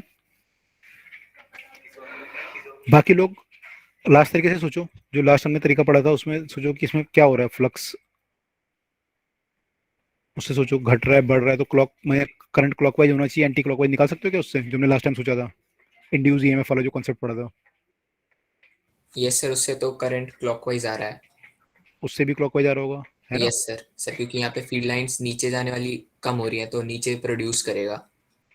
नीचे प्रोड्यूस करने के लिए उसे क्लॉकवाइज करंट फ्लो कराना पड़ेगा। Yes sir. तो दोनों से सेम आ रहा है, चाहे आप ऐसे सोच लो चाहे ऐसे सोच लो, यस सर। है ना? तो इसमें भी अंदर का फील्ड क्योंकि घट रहा था, तो इसलिए ये आया, ठीक है। तो ये जो है वैल्यू आप, अच्छा वहां से अगर वैल्यू निकालना चाहते हैं ना, तो वैल्यू निकालना थोड़ा सा आपके लिए डिफिकल्ट होगा, निकाल तो सकते थे वहां से भी। जैसे मान लो ये लूप है और ये वी वेलोसिटी से मूव कर रहा है, ठीक है, वैल्यू निकालने की कोशिश करते हैं। बाकी सबको कंसेप्ट क्लियर हुआ है यहाँ तक? अब मैं जो कर रहा हूँ नई चीज कर रहा हूँ एक, यहाँ तक सबको क्लियर है? Yes sir. ओके। जो हमारा ईएमएफ होता है ना, ईएमएफ, वो delta five by delta T होता है। हमने डिस्कस किया था क्या लास्ट टाइम पे? वैल्यू का बात नहीं नो की थी ना सर। हमने? करी थी डिस्कस, वैल्यू की बात नहीं की थी हमने। हमने केवल ये बात की थी कि शायद कि अगर ये, अगर आपका कोई लूप वगैरह है, आप मैग्नेट को लेके आ रहे हो फास्ट या स्लो, तो अकॉर्डिंगली जो है फ्लक्स चेंज होगा, फ्लक्स से ईएमएफ प्रोड्यूस होगा, फिर करंट प्रोड्यूस होगा। ये डिस्कस किया था हमने लास्ट टाइम पे, यस सर। है ना? तो ईएमएफ जो प्रोड्यूस होता है एक्चुअली वो डिपेंड करता है कितना फास्ट आप फ्लक्स को चेंज कर रहे हो। फाइव बाई डेल्टा टी कितना ज़्यादा है। तो अगर मान लो बहुत कम टाइम में आपने चेंज किया, बहुत जल्दी आप लेके आए, तो टाइम कम लगेगा, तो उसमें फ्लक्स बहुत तेज़ी से चेंज होगा, तो ईएमएफ बहुत ज़्यादा इंड्यूस हो जाएगा, तो करंट भी बहुत इंड्यूस होगा। अगर आप धीरे धीरे लेके आओगे तो फ्लक्स धीरे धीरे चेंज होगा, तो in that case EMF will be less. तो ये डिपेंड करता है कि आपने कितना तेज़ी से चेंज किया, ठीक है? Yes sir. अच्छा, क्लियर हो गया। अब यहाँ पे देखो, यहाँ से अगर हम निकालना चाहें वही वैल्यू जो आप अभी निकाल रहे थे, B L V by R, तो अगर मैं इंड्यूस ईएमएफ यहाँ पे निकालना चाहूँ तो ई का वैल्यू कितना है, D five by delta T. अब डेल्टा फाइव कैसे निकालोगे? यहाँ पे फ्लक्स का चेंज कितना हुआ भाई? अभी ये लूप यहाँ पे था, टी टाइम बाद ये कितना आगे आ जाएगा लूप?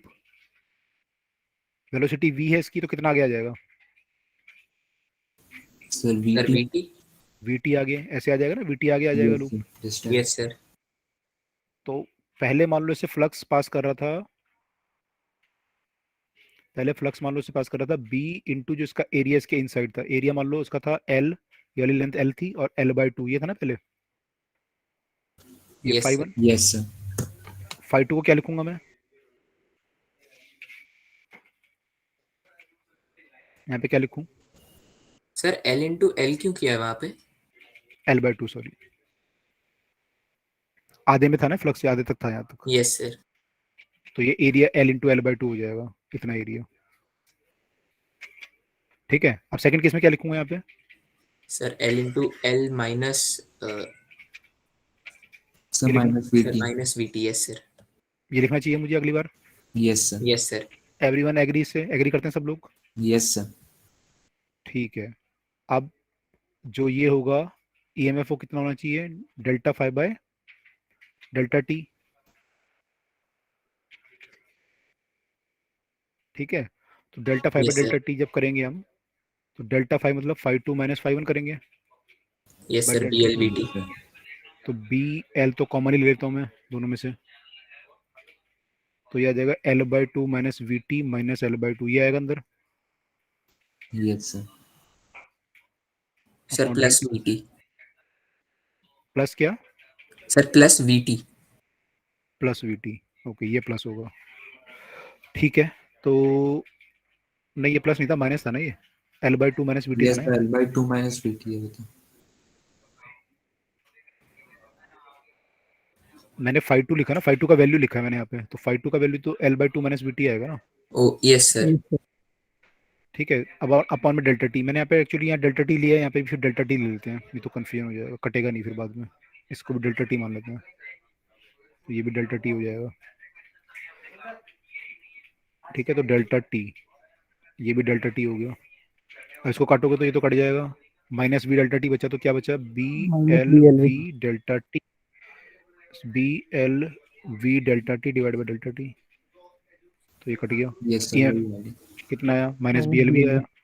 करंट चाहिए तो उसको आर से डिवाइड कर दो, ठीक है? माइनस प्लस साइन से तो वही पता चलेगा कि फ्लक्स बढ़ रहा है घट रहा है, वो सब पता चलेगा, तो आपको पता ही ऑलरेडी उससे क्या करना होता है। Yes sir. तो बी एल वी आर देखो, सेम आंसर आ गया, नहीं आया? Yes sir. ठीक है, तो ये जो है कंसेप्ट से अगर चलोगे तो कहीं से भी आप आंसर निकाल सकते हो फिर। ओके, क्लियर है सबको? यस सर, क्लियर है। ओके, तो यहाँ तक हमने राइट हैंड थंब रूल का एप्लीकेशंस पढ़ लिया। आई थिंक सबको क्लियर हो गया होगा कि राइट हैंड थंब रूल से हम इंड्यूस करंट वगैरह कैसे निकाल सकते हैं। इन पे यस क्वेश्चन सर।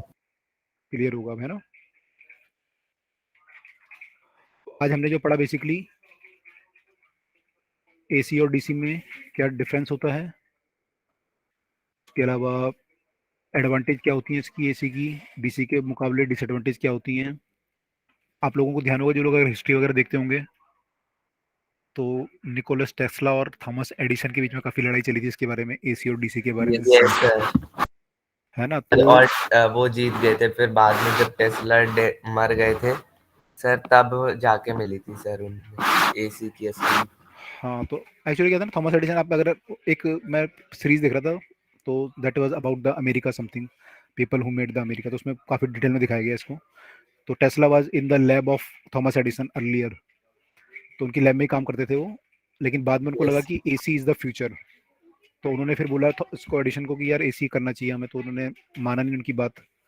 तो फिर टेस्ला ने यस किसी और के साथ मिलकर अलग से काम, लेबोरेटरी खोल के काम सर, करना शुरू उन्हें किया। मतलब करने नहीं दिया सर, फिर वो पैसे नहीं थे तो सर वो गरीबी में मरे थे। हाँ, गरीबी तो मैंने एक्चुअली उसमें किसी और के साथ काम करना शुरू कर दिया, कंपनी है वहाँ की यूएस की, उसके साथ उसने काम किया था टेस्ला ने, और फिर वहाँ पे बाद में खैर कंपनी को नुकसान भी काफ़ी हो गया था, कुछ प्रॉब्लम आ गई थी। तो फिर लेकिन Thomas Edison was very powerful at that time, तो उन्होंने उनके यस कॉन्सेप्ट को आगे वो करने नहीं दिया। सर, वो यहाँ तक कि उन्होंने डेथ रे बनाने का भी कर दिया था। डेथ क्या? सर डेथ रे एक एक्सपेरिमेंट था सर, जिसकी फंडिंग रोक दी थी उन्होंने। अच्छा अच्छा। सर हाँ, उससे मतलब मार देते बिल्कुल ऐसे, डेथ रे एक्चुअली उस समय, इलेक्ट्रिसिटी पे पूरा हाँ ऐसा बेस। कुछ हुआ था कि देवर सेइंग की समथिंग, उन्होंने बोला था कि हम इससे डेथ, जो चेयर होती है ना उनकी पहले देते थे ना, उसमें डेथ चेयर जो होती थी इलेक्ट्रिक शॉक दे के मारते थे, तो शायद ऐसा कुछ बोला गया था कि एसी से जो है आदमी आराम से मार, पहले क्या होता था फांसी के अलावा और भी सजा होती थी फॉरेन में ना, उसमें एक यस सर। इलेक्ट्रिक चेयर वाली भी सजा भी थी।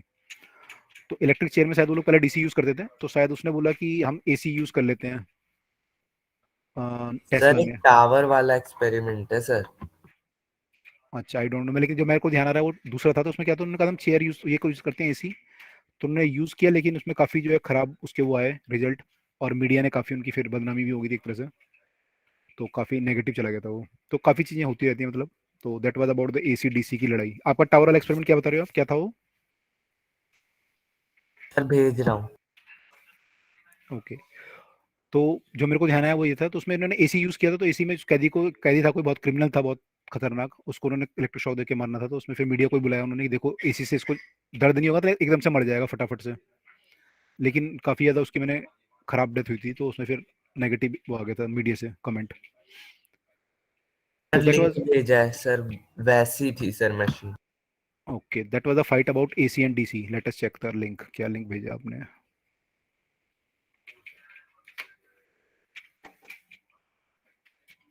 सर ये है वो सर, टावर डेथ रे बोलते हैं सर इसे कई बार। अच्छा, एक मिनट। हाँ,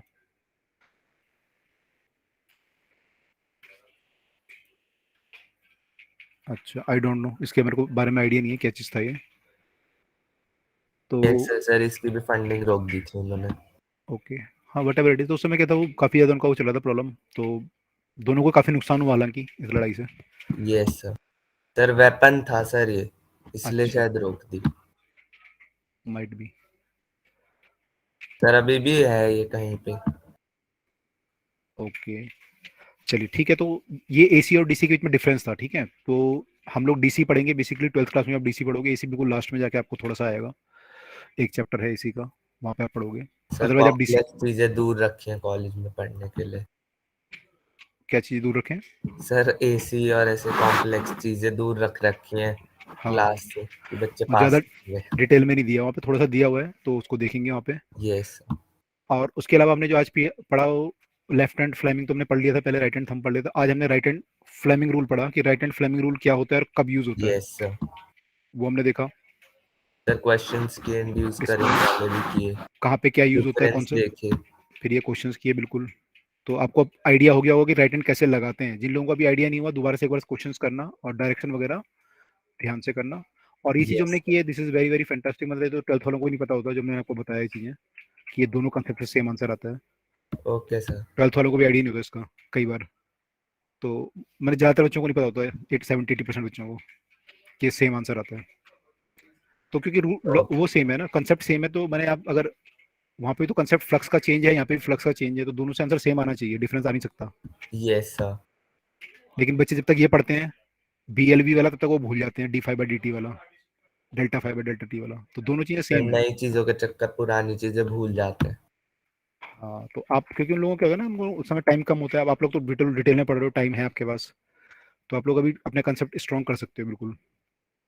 तो आपके अभी स्ट्रॉन्ग हो जाएंगे 12th में, तो फिर आप बहुत अच्छा करोगे 11th 12th में। वहाँ पे तो यस आपको फिर बेसिक तो आपको पता चली गई, अब आपको एडवांस चीजें करनी है वहाँ पे जाके सीधा। और यस वो सर। लोग है ना, बाकी लोग जो आएंगे वो पहले बेसिक करेंगे, फिर एडवांस पे आएंगे, तो उनको टाइम लग जाएगा समझने में, ये है।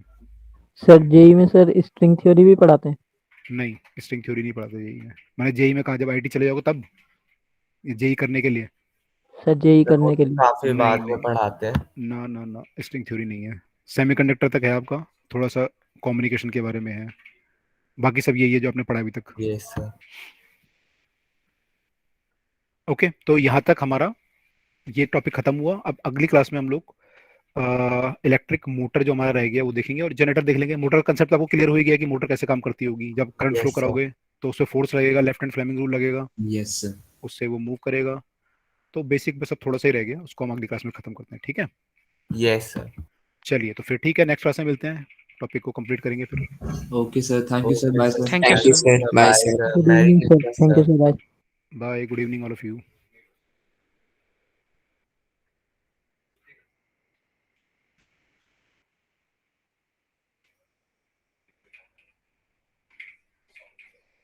Bye sir. Bye bye everyone. Bye bye bye. Who was the intelligent person? Nicholas Tesla. Okay.